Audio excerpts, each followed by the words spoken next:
Hi, Professor. I'm Simon Yang Yuanjie. I'm introducing you my capital year project, environmentally friendly technology for quiet work.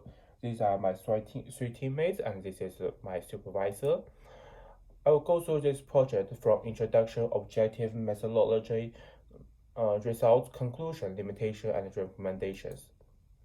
Holes and gaps can easily be found in the walls for ventilation, illumination, and other purposes.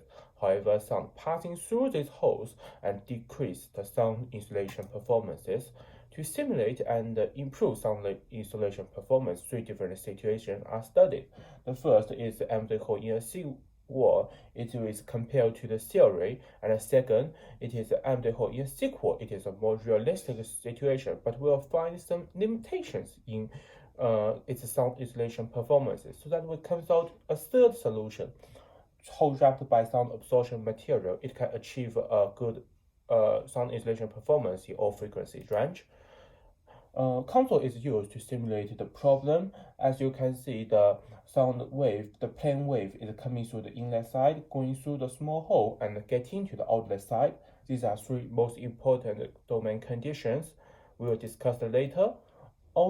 For the inlet side, the background pressure field is to simulate the plane wave going inside and be reflected by the wall but not hole.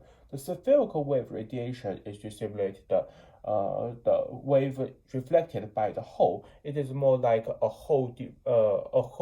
sound generated at the hole, so we use a spherical wave radiation. For the outlet side, the PML layers is used to model the inflate space in a limited region. Translation loss is used to show how good the transmission the sound insulation performance is.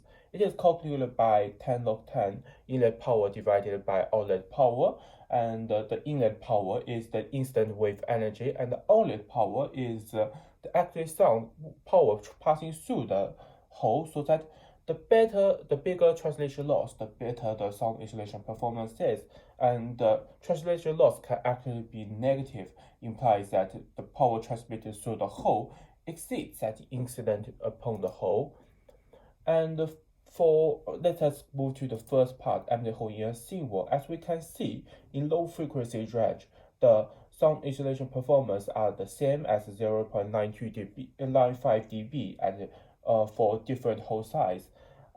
It matches the series at 0.92 dB. It shows my model is correct.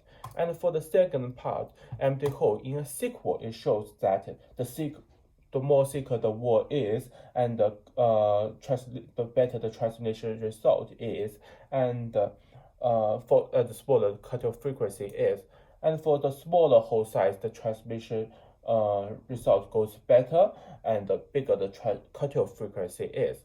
Combine these two, we can actually control the cutoff frequency as if we control the 1.4 hole size times hole size plus wall thickness L. It is because that the 1.48 could be considered as a virtual length behind the wall, and the bigger the length in the wall is, it is much more difficult for the sound wave to push through the vertical mass, so that this equation goes. And actually, but however, for the real-next problem, the wall thickness is 15 to 25 millimeters. The maximum frequency is 850 dB through this method. It is not high enough, so empty hole can only improve the low frequency.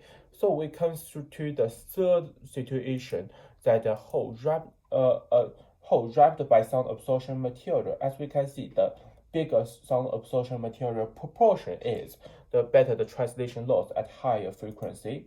So it comes to the result that the first part matches the theory at low frequency, and the second part can improve low frequency, but the third part is good at improving the high frequency range. It shows that to control low frequency, we should use the second method, thicker wall or smaller hole A.